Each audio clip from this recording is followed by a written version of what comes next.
काम करो, बॉडी को नीचे उतारो।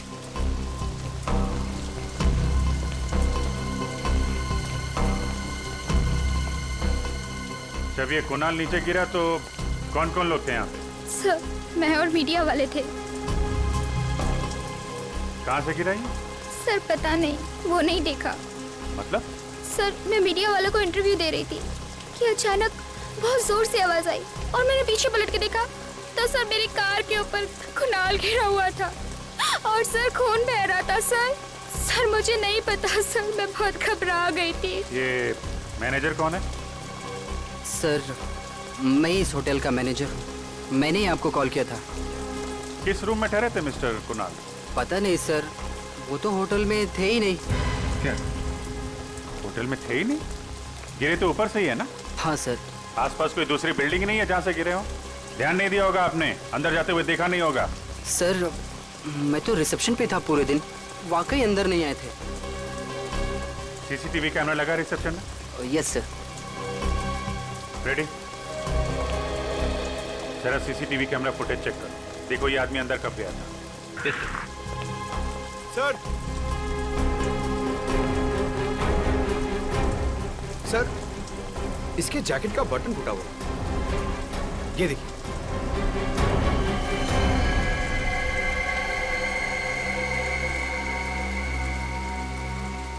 इतना बड़ा एक्टर अपनी म्यूजिक रिलीज में टूटे हुए बटन वाली जैकेट पहन के तो आएगा नहीं। या तो बटन नीचे गिरते हुए टूटा है या फिर तोड़ा गया है हाथापाई में। इसका मतलब मरने से पहले इसका झगड़ा हुआ था किसी के साथ? लग तो ऐसा ही रहा। अच्छा, कुणाल का किसी के साथ कोई झगड़ा वगड़ा हुआ था क्या? नहीं सर, कुणाल बहुत ही अच्छा लड़का था। वो हमेशा सबसे मिलजुल के रहता था। सर, उसका झगड़ा किसी के साथ हो ही नहीं सकता। आप? मैं इस फिल्म का डायरेक्टर हूँ, करण नाम है मेरा। आई सी। और आप हीरोइन है? हाँ सर, ये मेरी पहली फिल्म है और देखिए ना, मेरी पहली फिल्म में ऐसा हादसा हो गया। हादसा या मर्डर ये तो अभी कह नहीं सकते, बहुत जल्द पता चल जाएगा। फिलहाल आप लोग कहाँ थे जब कुणाल यहाँ गिरा? सर, हम सब लोग होटल के अंदर थे, मीडिया वाले और एक्ट्रेस मायरा बाहर थी। अच्छा ठीक है।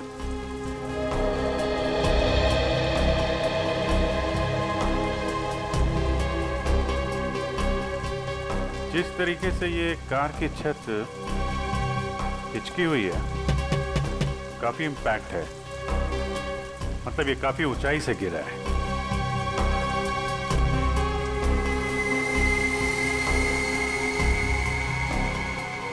अजीब बात है, सारी खिड़कियों पे तो ग्रिल लगा है, खिड़की से तो गिरा नहीं है, छत से ही गिरा होगा।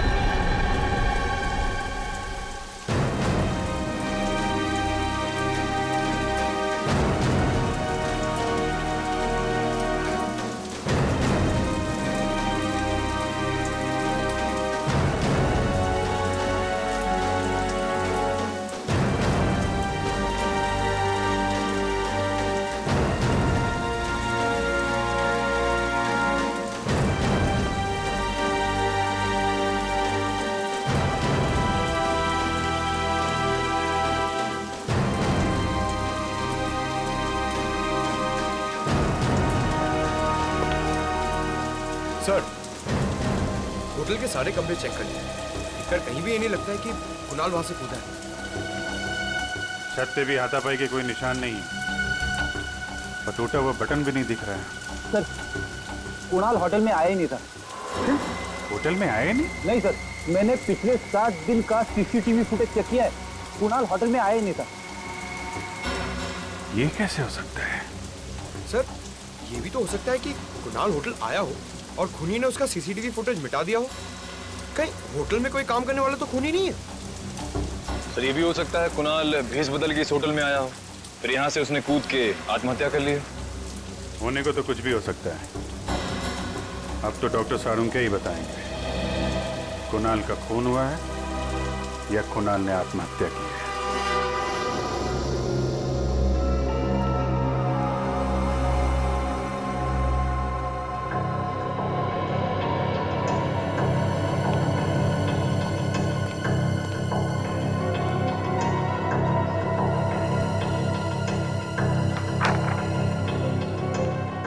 डॉक्टर साहब, कुछ पता चला?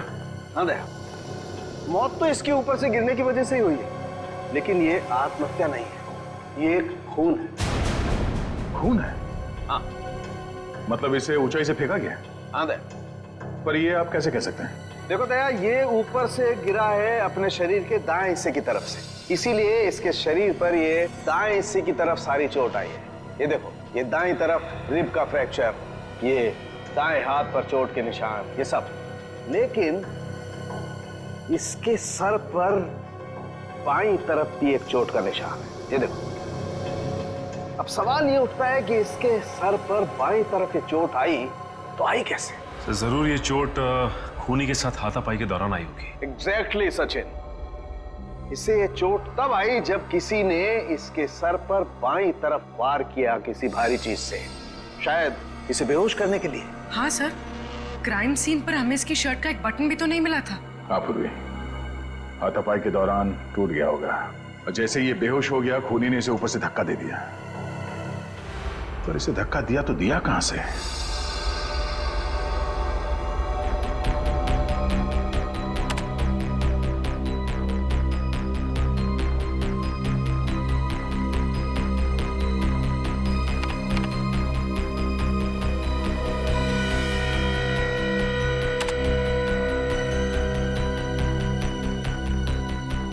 सर, हमने होटल के कमरे, होटल की छत सब अच्छी तरह से चेक कर लिया सर, पर वहां पे कोई सुराग नहीं मिला। समझ में नहीं आ रहा लाश गिरी तो गिरी कहां से? लाश आसमान से तो नहीं गिरी है दया, कहीं ना कहीं से तो गिरी है।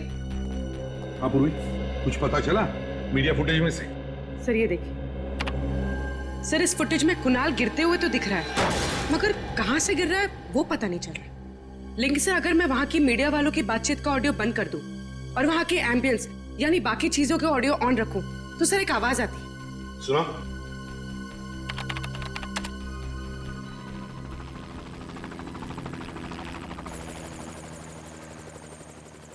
सर, ये कैसी आवाज है? देखते हैं फ्रेडी, पता करते हैं। जरा फिर से सुनो।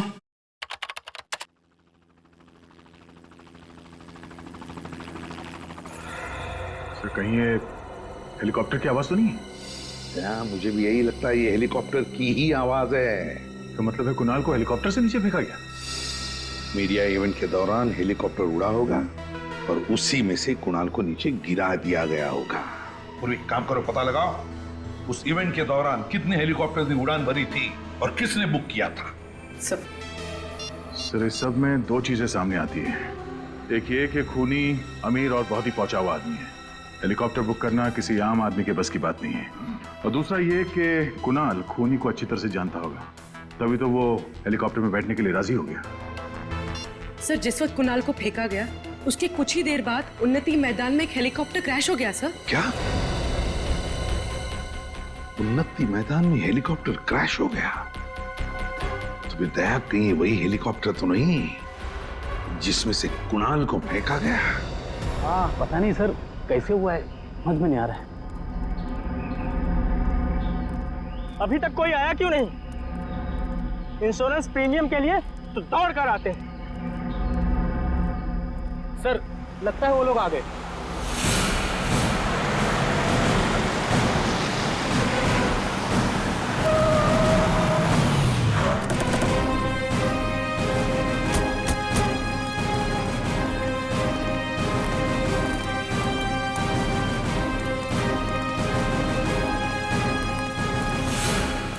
आप लोग इंश्योरेंस कंपनी से हैं? नहीं, हम लोग सीआईडी से हैं। सीआईडी? हाँ। आप? जी, मेरा नाम गिरीश है, ये हेलीकॉप्टर मेरा ही था। आपका ये हेलीकॉप्टर बुक किसने किया था? सर, वो फिल्म का एक प्रोड्यूसर है, शेखर। शेखर? जी हाँ, उन्होंने अपनी आने वाली फिल्म के प्रमोशन के लिए हेलीकॉप्टर बुक करवाया था। उनकी फिल्म का हीरो है कुणाल, वो फिल्म की म्यूजिक पार्टी के लिए हेलीकॉप्टर से एंट्री करने वाले थे। अच्छा, देखते हैं।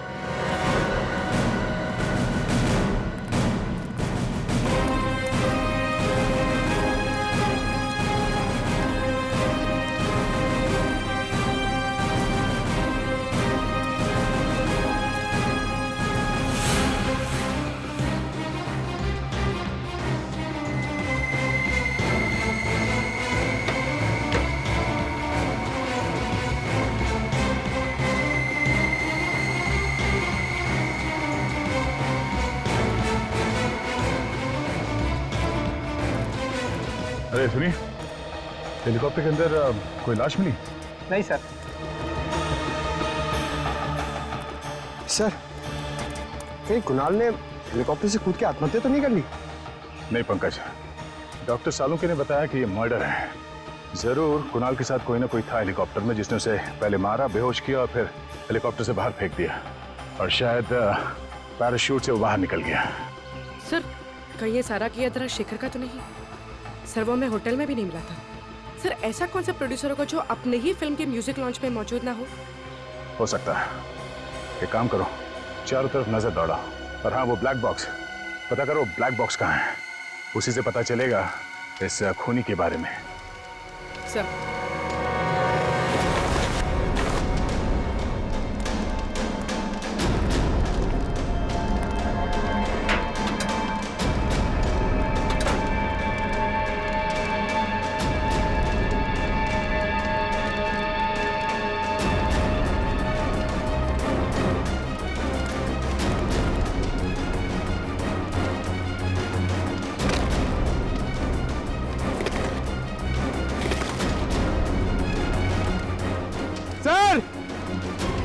सर जल्दी आइए।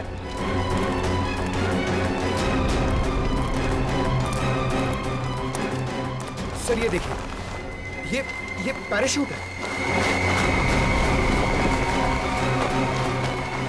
गुड जॉब पंकज, आजकल बहुत काम करने लगे हो। हाँ, थैंक्स सर। सर,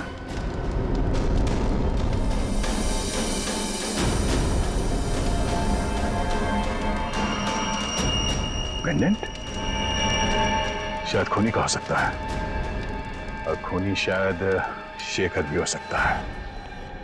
मुझे यकीन नहीं हो रहा कि आप लोग मुझ पे शक कर रहे हैं। मैं अपनी फिल्म के हीरो को क्यों मरवाऊंगा? फिल्म की पब्लिसिटी के लिए।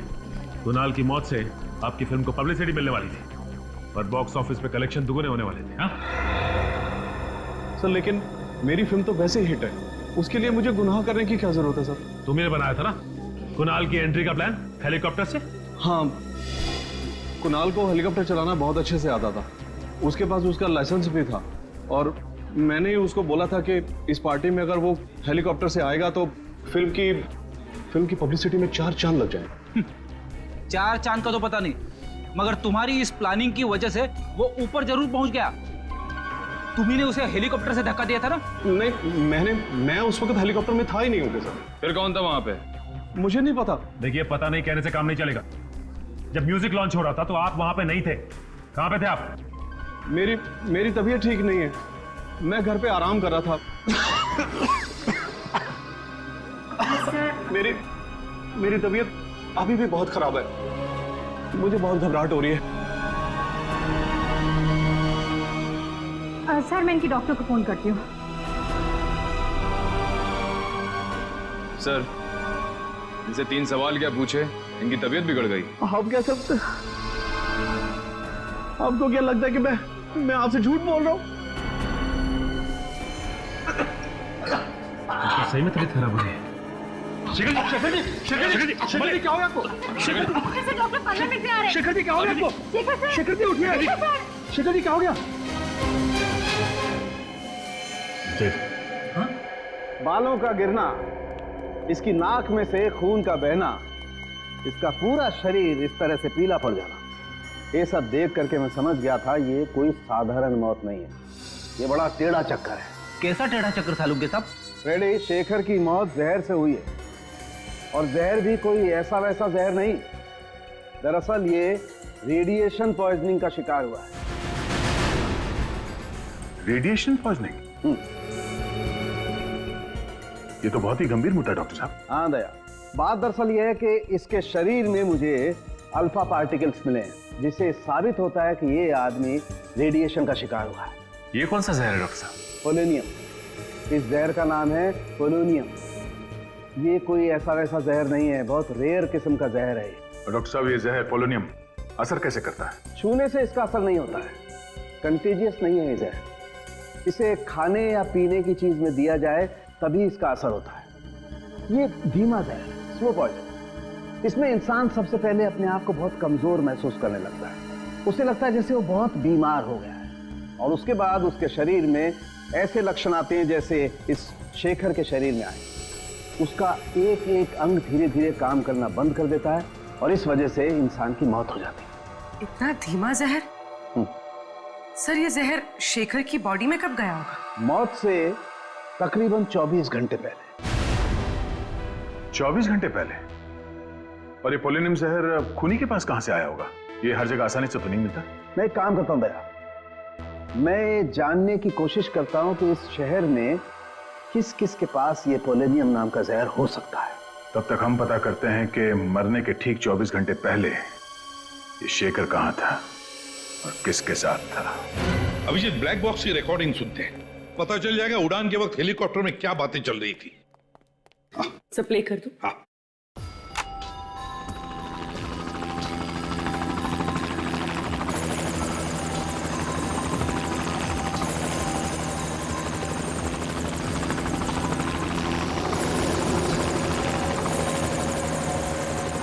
शेखर के साथ ऐसा किया? मुझे यकीन नहीं आ रहा है। क्यों किया ऐसा तुमने? ये जवाब दो। सर ये तो कुणाल की आवाज है। हाँ अभिजीत, लगता है कुणाल को पता चल गया था कि खूनी ने शेखर को जहर दिया था। शायद इसीलिए खूनी ने कुणाल को हेलीकॉप्टर से धक्का दे दिया और फिर खुद पैराशूट बांध के कूद गया। सर जरूर ये कुणाल या शेखर के आसपास का ही आदमी है। हाँ, साउंड के बता रहा था ना कि वो पोलोनियम जहर को असर दिखाने में 24 घंटे लगते हैं। तो अगर ये पता चल जाए कि मौत से 24 घंटे पहले शेखर किसके साथ था, तो समझ लो हम खूनी तक पहुंच गए। सर 24 घंटे पहले शेखर वैलेंटाइन्स बैंक्वेट हॉल में था सर। Valentine's banquet hall? वो तो राजा पार्क के वहां है। हाँ सर, वही वाला। शेखर ने फिल्म खत्म होने की खुशी में वहां पे एक छोटी सी पार्टी दी थी। फिल्म के सारे आर्टिस्ट और टेक्नीशियंस को बुलाया गया था सर इस पार्टी में। तो फिर उन्हीं में से कोई है जिसने शेखर और कुणाल को मारा है। अरे सारुंगा साहब, आप यहाँ पे? हाँ अभिजीत, मुझे मालूम है। मुझे यहाँ देख करके तुम्हें उतनी खुशी हो नहीं रही है जितनी लैब में किसी और को देख करके होती है। वो बात नहीं है सर। लेकिन क्या करूं यार, आना पड़ा, क्योंकि उस पोलोनियम वाले साइंटिस्ट का नाम सिर्फ मैं बता सकता हूँ, तारिका जी नहीं। तो फिर साइंटिस्ट का नाम बता सारुंगे। देवेन पेटेकर। देवेन पेटेकर? हाँ। ये तो बड़ा भारी नाम है सर। हाँ फ्रेडी, जितना भारी नाम है उतना ही भारी काम है। बॉस, इस देवेन पेटेकर ने पोलोनियम पे जितनी रिसर्च की है ना, उतनी किसी ने नहीं की। उसका एड्रेस वगैरह है? हाँ बॉस, इस कागज पे उसका एड्रेस, टेलीफोन नंबर सब कुछ लिखा। इस डॉक्टर देवेन पेटेकर से तो हम बाद में मिलेंगे, लेकिन पहले ये पता लगाना पड़ेगा कि वैलेंटाइन बैंक्वेट हॉल में शेखर को जहर दिया किसने। कोना कोना अच्छी तरीके से चेक कर लो। शेखर जी 24 घंटे पहले यहाँ थे। अगर उन्हें यहाँ पे जहर दिया गया है तो उस जहरीले रेडिएशन के कोई ना कोई सुराग यहाँ जरूर मिलेगा। सर मैं आपसे कह रहा हूँ सर, आपको समझ कुछ गलतफहमी हो गई है। यहाँ कौन मार सकता है शेखर जी को? अरे यार, मैं तुम्हारे स्टाफ पे थोड़ी ना शक कर रहा हूँ, मेहमानों में से भी कोई हो सकता है ना? वैसे कल स्टाफ में से कौन था यहाँ पे? कितने लोग थे? 3 थे सर। उनमें से 2 तो आज नाइट में है और एक यहीं पे है। उसका नाम मयंक है। बुलाओ मयंक को, बुलाओ।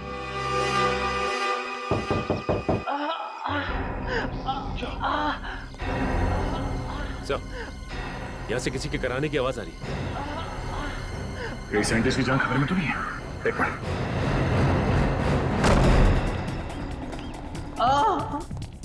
उसे पेटेगा?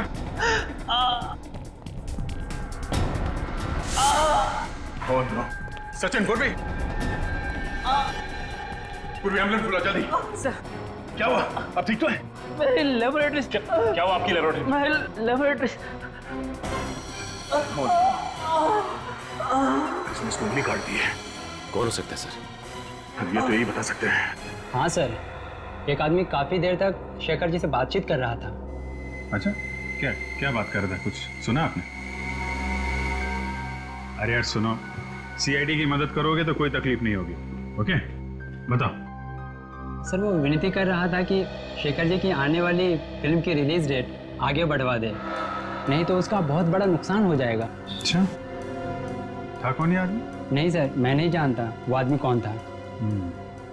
तो शेखर जी ने क्या कहा? शेखर जी हंसने लग गए और बोले खाना ज़रूर खाकर जाना, अच्छा बना है। और रहा सवाल फिल्म की रिलीज डेट आगे बढ़वाने का, तो वो तो आगे नहीं खिसकाएंगे। अच्छा, कहीं शेखर जी की मौत की वजह फिल्म की रिलीज डेट तो नहीं है? शेखर जी की मौत के बाद अब तो शायद उसकी फिल्म भी वक्त पे रिलीज ना हो पाए। इससे आपकी फिल्म का बहुत फायदा होगा ना। देखिए, किसी की चिता की आग पे रोटियां सेकी नहीं जाती। शेखर जी बहुत ही सीनियर थे और फिल्म इंडस्ट्री के एक नामी गिरामी प्रोड्यूसर थे वो। उनके जाने के बाद फिल्म इंडस्ट्री को जो आघात पहुंचा है उसको शब्दों में बयान करना नामुमकिन है। तो हम मुमकिन कर देते हैं मिस्टर राजेश, शेखर के खूनी की दास्तान सुनाकर। सीआईडी वाले आज यहाँ कैसे आ गए? देखिए प्लीज, अभी आप लोग बाहर जाइए, हम आपको बाद में जवाब देंगे। शेखर जी का खून क्या है? आप लोग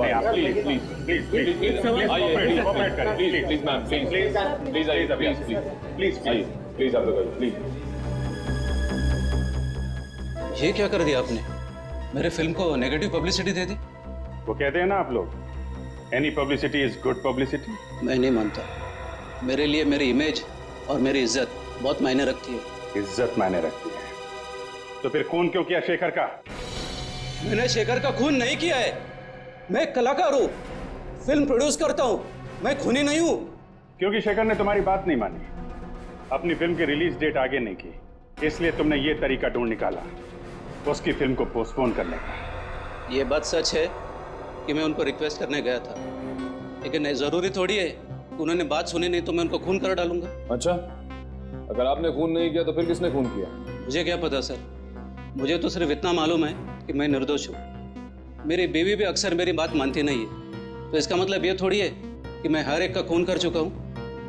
जब शेखर का खून हुआ तो कहाँ थे आप? सर उस वक्त मैं होटल में ही था, उनकी फिल्म की हीरोइन समीरा से बात कर रहा था मेरी अगली फिल्म के लिए। सर यहाँ पे तो फिंगरप्रिंट स्कैनर लगा हुआ है। देवेन जी ने स्कैनर इसलिए लगाया होगा ताकि उनके अलावा कोई और इस लैब के अंदर जा ना सके। सब फिर हम लोग अंदर जाएंगे कैसे? अब यहाँ तक आ ही गए हैं तो अंदर भी पहुंच ही जाएंगे। सचिन, ये काम करो, ऑफिस में। सर इस पर कुछ लगा हुआ है। तो खून जैसे लग रहा है। पूरी ले चेक कर सर।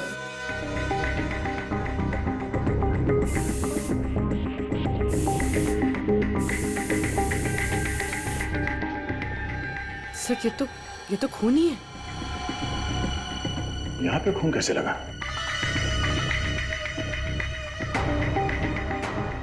सर, हाँ? ये देखिए।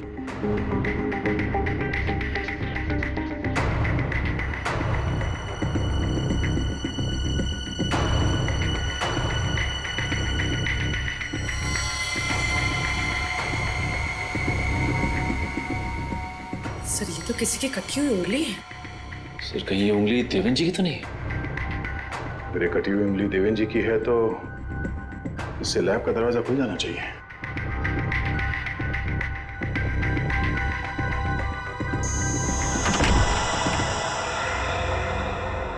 अब समझ में आया खूनी ने देवेन जी की उंगली क्यों काटी थी। पूरी एविडेंस बैग में डालो। सचिन,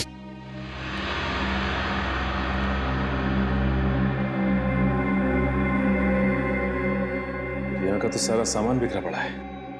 हाँ, किसी ने बहुत मेहनत की है यहाँ पे। जरा देखो आसपास कुछ मिलता है क्या।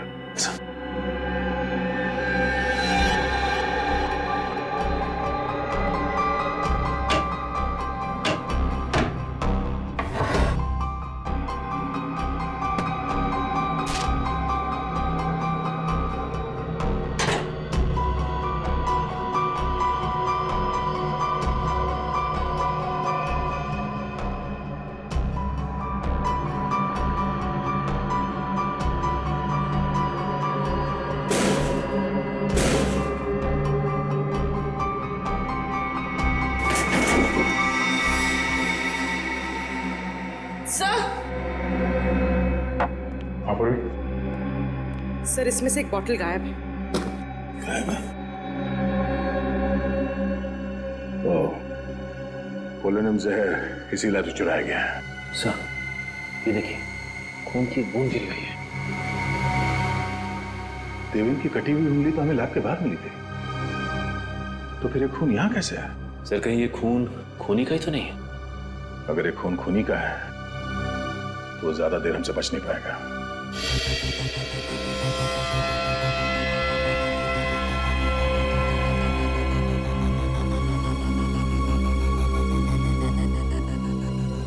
सर इस फुटेज से ये तो साबित हो गया कि राजेश खूनी नहीं, क्योंकि जिस वक्त कुणाल हेलीकॉप्टर से गिरा ये तो होटल में था समीरा के साथ। ये तो कोई बाहर का ही है, खूनी कोई बाहर का ही है, पर कौन? वो जो कोई भी है, उसे हंटिंगटन नाम की बीमारी। क्या? हंटर? हंटर नहीं फ्रेडी, हंटिंगटन। ये तुझे लेबोरेटरी में मिले खून के डीएनए से पता चला है ना? हाँ बस, लेकिन सिर्फ इतनी जानकारी मिली है, इसका क्रिमिनल डाटाबेस में कोई रिकॉर्ड नहीं मिला है। कोई बात नहीं पूर्वी, इंटरनेट से चेक करो, देखो इन दोनों फिल्मों से जुड़े हुए किस आदमी को हंटिंगटन डिजीज है। सर हाँ सालुंके साहब, ये बीमारी क्या होती है? ये एक न्यूरोलॉजिकल डिसऑर्डर होता है फ्रेडी। इसमें इंसान की मसल का कोऑर्डिनेशन बिगड़ जाता है। ये बहुत रेयर बीमारी है, अधिकतर मिडिल एज के बाद ही शुरू होती है। सब मिल गया सर। सर इसका नाम नंदन कुमार है। सर ये एक राइटर है और इसने कुछ फ्लॉप फिल्में लिखी हैं। 2 साल पहले ये शेखर के पास अपनी एक कहानी लेकर गया था, पर शेखर ने इसकी कहानी ठुकरा दी। और जब नंदन को पता चला कि शेखर उसी की कहानी पे फिल्म बना रहा है, तो उसने शेखर पे कोर्ट केस कर दिया, लेकिन वो हार गया था सर। और ये वही वाली फिल्म है सर, 555 घंटे, इसका म्यूजिक लॉन्च हुआ था उस दिन। इसका मतलब है दया, हमारा खूनी मिल गया। सर एक टाइम था जब मैं भी राइटर बनना चाहता था। मैं कविताएं लिखना चाहता था, लेख लिखना चाहता था, शायरियां लिखना चाहता था। अरे यार लिखते फिर ये यहाँ सीआईडी में क्या करने आ गए? पता नहीं सर। सर मगर दोनों में ना बहुत सिमिलैरिटी है। अच्छा? हाँ, राइटर बनने में भी उतना ही दिमाग लगाना पड़ता है जितना सीआईडी ऑफिसर बनने में। तुम अगर राइटर बन जाओगे ना, तो तुम्हारी कहानी में खून और मुर्दे बहुत होंगे। सर रोमांस भी हो सकता है? हाँ रोमांस तो हो सकता है। नंदन। हाँ? आप लोग कौन?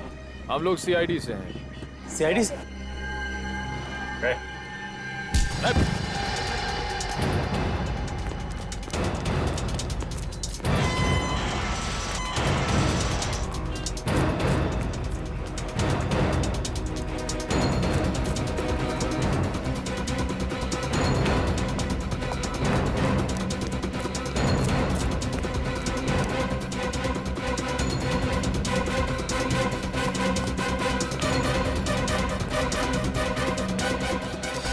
सर उस तरफ तो नहीं मिला।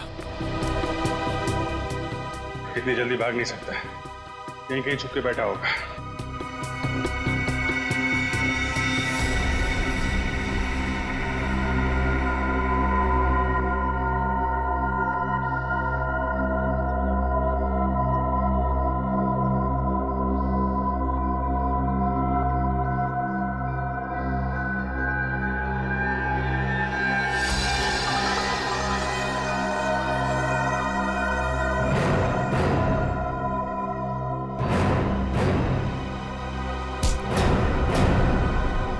छोड़ दो मुझे, छोड़ दो मुझे। तुम जैसे खूनियों को छोड़ा नहीं जाता है, जेल में बंद करके उनकी खातिरदारी की जाती है, समझा? खूनी? मगर मैंने किसी का खून नहीं किया। देखा सर, राइटर ने फिर से कहानी बनाना शुरू कर दी। सर मैं सच कह रहा हूँ सर। 2 खून किए तुमने, कुणाल और शेखर का। सर मगर मैं उन्हें क्यों मारूंगा? शेखर ने तुम्हारी कहानी चुरा ली थी इसलिए। हाँ चुराई थी, पर उसने गैर कानूनी काम किया था। मगर इसका मतलब थोड़ी ना है कि मैं भी कोई गैर कानूनी काम करूंगा। सर मैंने उसे कुछ नहीं किया सर। साइंटिस्ट देवेन की लेबोरेटरी में क्यों गया था? पोलोनियम जहर चुराने के लिए? सर मैं जहर चुराने नहीं गया था, मेरी अगली फिल्म साइंटिस्ट की कहानी पर आधारित है, तो रिसर्च के लिए उनसे बातचीत करने के लिए गया था सर। बातचीत करने? और बातचीत करते करते तुम्हारा खून उनके टेबल पे गिर गया। सर वहाँ पर ब्लेड पड़ा था, मैंने देखा नहीं और गलती से हाथ कट गया सर मेरा। कहानी बनाना बंद करो नंदन, अगर तुम निर्दोष थे तो मैं देख के भागे क्यों? सर कल रात एक बार पे मेरा किसी से झगड़ा हो गया था। मैं सारी रात लॉकअप में था सर, तो मुझे लगा कि आप लोग मुझे फिर से पकड़ने के लिए आ गए, इसलिए मैं भागा। तुम्हारे शेखर साहब को शराब पीने की आदत थी क्या? कभी कभी जब बहुत उदास होते थे तो खुद को शराब के नशे में डुबो लेते थे। उदास? किस बात का दुख था उन्हें? साहब एक दिन नशे की हालत में कुछ बड़बड़ा रहे थे कि उनके अतीत की गलती जिंदगी भर उनका पीछा नहीं छोड़ेगी। अतीत की गलती? कैसी गलती? पता नहीं साहब, ऐसा लगता है कोई अतीत का राज छुपा रहे थे। मैंने सुना है साहब, शराब पीने के बाद इंसान कभी झूठ नहीं बोलता है। सुना तो मैंने भी ऐसा।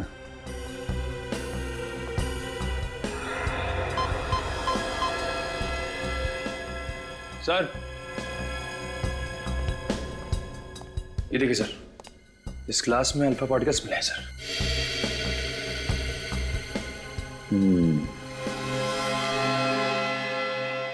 मतलब शेखर को जहर घर में ही दिया गया है, शराब में मिला के।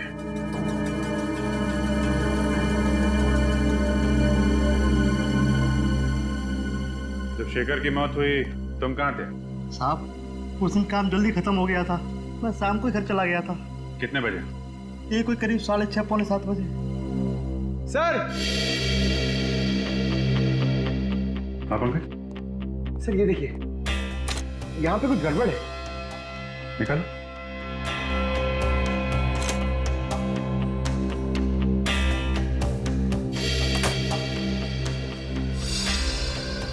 सर, दीवार में अलमारी? क्या है, निकालो सर।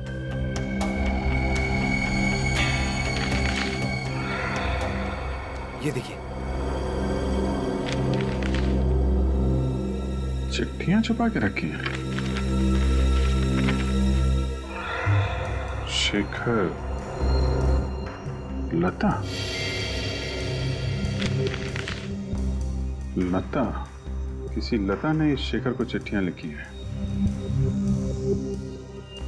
कहीं शेखर के अतीत का राज इन चिट्ठियों में तो नहीं छुपा है?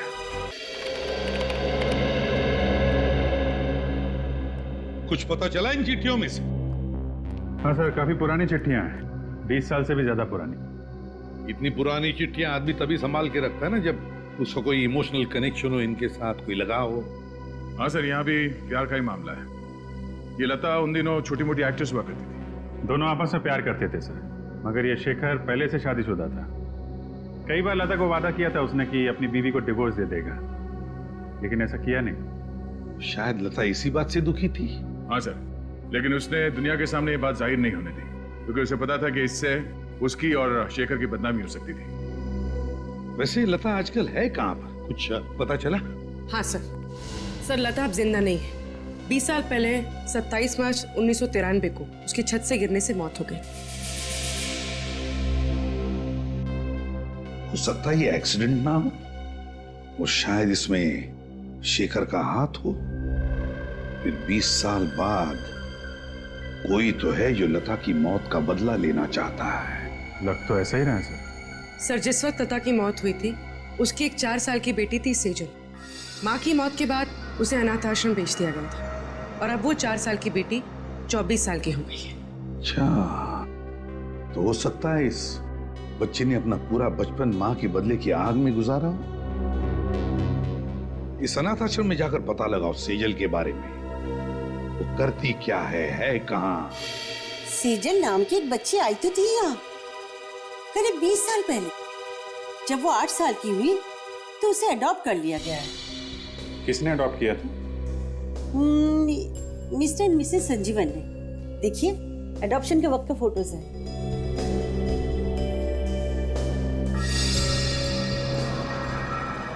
ये देखा? क्या सर? सेजल के गले में पेंडेंट। अरे हाँ सर, ये तो ठीक वैसा ही पेंडेंट है जो हमें हेलीकॉप्टर की क्रैश साइट पे मिला था। एग्जैक्टली, हमारा शक सही निकला।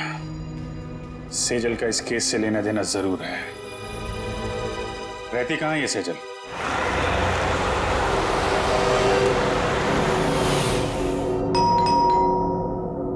अलका, जरा देखना कौन है। जी जी कहिए। माजी, हम लोग सीआईडी से हैं। सीआईडी से? क्या बात है? अंदर आने के लिए नहीं कहेंगी? ओह सॉरी, आइए। Thank you.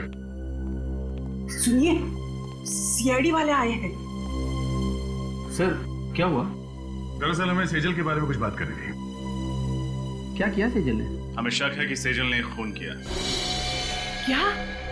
ये आप क्या कह रहे हो? सेजल किसी का खून नहीं कर सकती।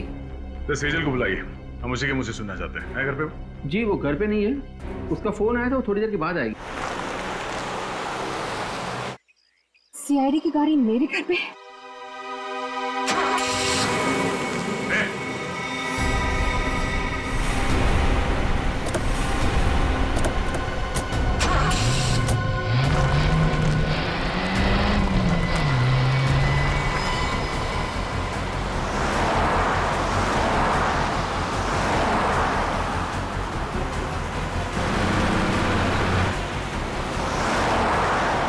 गाड़ी बहुत तेज चला रही है।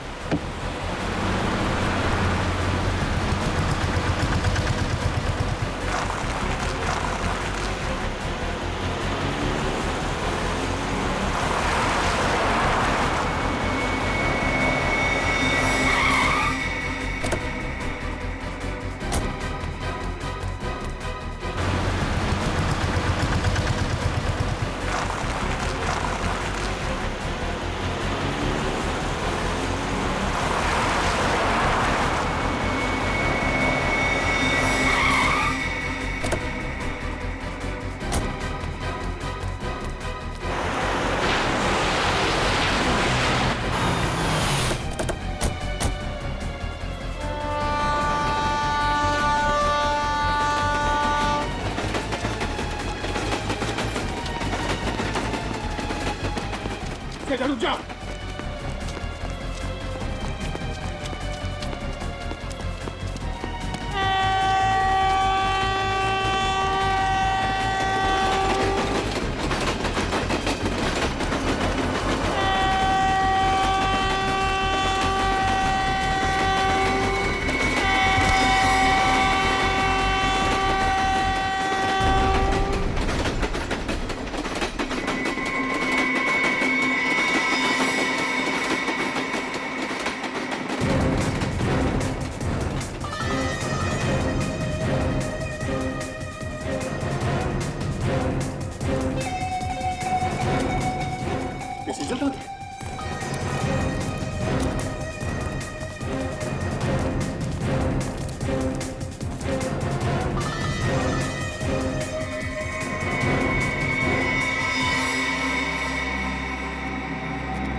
गई तो गई कहाँ?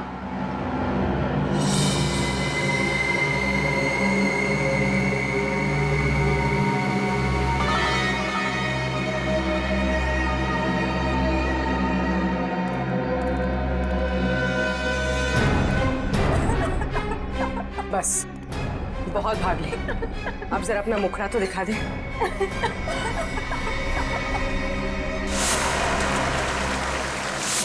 समीरा तुम?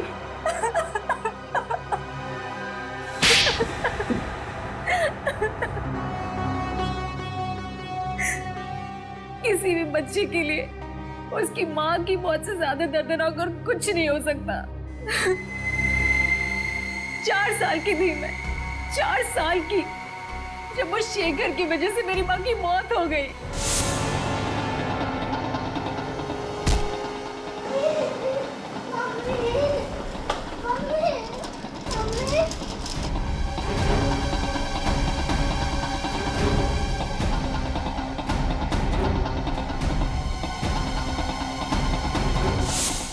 तो 4 साल की थी जब ये हादसा हुआ। फिर 20 साल बाद तुमने शेखर को कैसे पहचान लिया?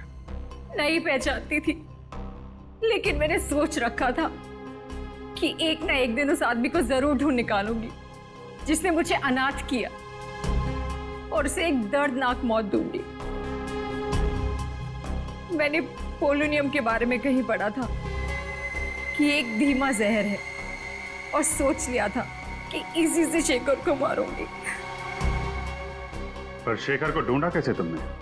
मैंने उसे नहीं, उसने मुझे ढूंढा।